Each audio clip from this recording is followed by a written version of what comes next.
शुरुआत करते हुए सबसे पहले मैं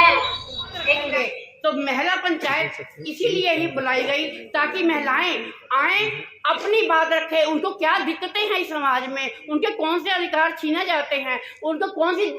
मुश्किलें आती हैं, वो बात करना। देखिए, ये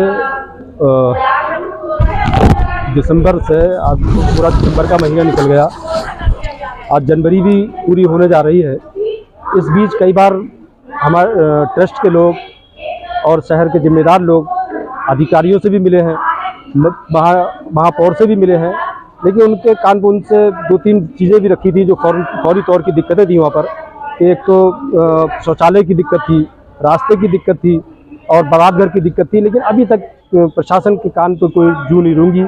लेकिन इसी सिलसिले में फिर हमने एक प्रोग्राम गांधी पार्क में रखा, उसके बाद भी इस पर अभी तक प्रशासन इस पर कोई कार्रवाई नहीं कर पाया। तो आखिरकार फिर एक महिलाओं ने ये पंचायत के प्रोग्राम में आज जो 26 जनवरी के दिन यहाँ पर अशफाकुल्लाह खां पार्क में रखा है कि प्रशासन जागे और हमारी इन मांगों को कम से कम जो 3 जरूरी चीज़ें हैं इन पर फौरन तौर पर इन पर काम हो। और हमारी जो ईदगाह संघर्ष समिति है इसमें जो बढ़ चढ़ के इसमें हिस्सा ले रही है, हम समिति की तरफ से मांग कर रहे हैं कि हमारी ज़मीन को हमें तुरंत वापस दे, एक इंसानियत के नाते वापस दें। कम से कम इंसानियत की भी कोई चीज़ होती है। रमजान शुरू होंगे तो क्या हम इतना बोल पाएंगे, क्या हम इन पे दबाव बना पाएंगे? मेरा कहना है कि अगर सरकार या नगर निगम, वो भी एक मिनी सरकार होती है, अगर वो यहाँ की आवाज वहां तक जा रही हो तो हम उनसे निवेदन कर रहे हैं, हम उनसे हाथ जोड़ के निवेदन कर रहे हैं कि हमारी जगह हमें दे दो और हम आपको सम्मानित करेंगे। बाकी हम एक अध्यक्ष मंडल चुन लेते हैं, इसके लिए ये पंचायत को जो चलाया है। आप यहाँ ईदगाह बचाओ संघर्ष समिति के प्रोग्राम में आए हैं, आप महिला पंचायत है, ईदगाह बचाने के लिए आंदोलन कर रहे हैं, तो आपने भगवा वस्त्र पहन रखे हैं और आप यहाँ पे इनको समर्थन देने के लिए आए हैं। तो आप क्या कहना चाहते हैं, किस रूप में आप इनको समर्थन देना चाहेंगे और क्यों देना चाहेंगे? सर नमस्कार, मैं उपेंद्र राय गायत्री परिवार से भी हूँ और एरा श्रमिक संगठन का कार्यकारिणी सदस्य भी हूँ और मैं ईदगाह बचाओ संघर्ष समिति का सदस्य भी हूँ। इस सदस्य होने के नाते मैं यहाँ पर जो आज महिला पंचायत रखी गई है, क्योंकि इससे पहले आपको मालूम होगा कि गांधी पार्क में एक बहुत बड़ा आंदोलन किया गया जिससे प्रशासन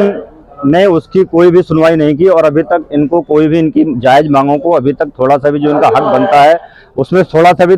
हेर फेर नहीं किया गया, जिसकी बदौलत ये महापंचायत रखी गई है और इस महापंचायत में बहुत बड़ा निर्णय लिया जाएगा, ठोस कदम लिया जाएगा। और जब तक यह आंदोलन लगातार चलता रहेगा, जब तक प्रशासन इनकी जायज मांगों को पूरा नहीं करता, तब तक हम हिंदू समाज के लोग भी इनके साथ जुड़े हुए हैं और पूरा सहमति के साथ इनके साथ हैं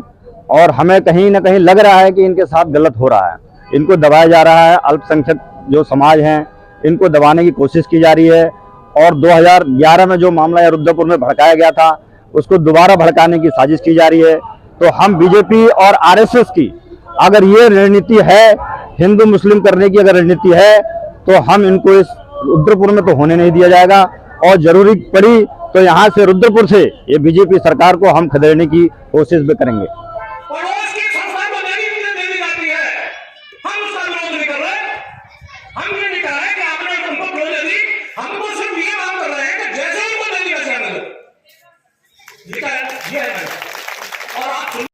रवि जी, आज ईदगाह संघर्ष समिति की महिला पंचायत है, यहाँ पे तमाम महिलाएं भी आई हैं, पुरुष भी आए हैं और आप भी यहाँ पे पहुँचे हैं, आप क्या कहना चाहेंगे?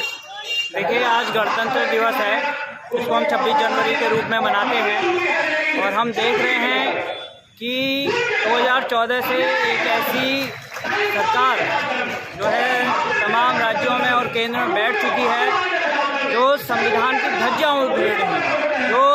इस देश की जनता के जो अधिकार हैं उनको कुचल रही है। जो बार हमें जो धर्म को लेके या ये जो चीजें हैं जो हम महसूस कर रहे हैं उसके लिए जो हमारे बीच जो भेदभाव पैदा किए जा रहे हैं उसके खिलाफ हमें एकजुट होना है, जागरूक होना है। और जैसे कि संविधान ने हमें बराबरी का अधिकार दिया है, एकजुट होके हम ये संकल्प लें कि भाई हम इस जो बराबरी है उसको बरकरार रखें। जब आज हम देख रहे हैं कि 77वां गणतंत्र दिवस मजबूती से चलने की बात हम करते हैं, लेकिन वर्तमान में मौजूदा भाजपा और आरएसएस की सरकार जो समाज के तमाम हिस्सों को उनकी आजादी अधिकारों को जो मिलने वाली है, जो संविधान देता है, उससे वंचित करने का काम कर रही है। गरीबों, दलितों, पिछड़ों, महिलाओं और अल्पसंख्यकों के लिए, मजदूरों के लिए और किसानों के लिए। कोई माँ और बहनें बताएगी कि इस पंडाल में, इस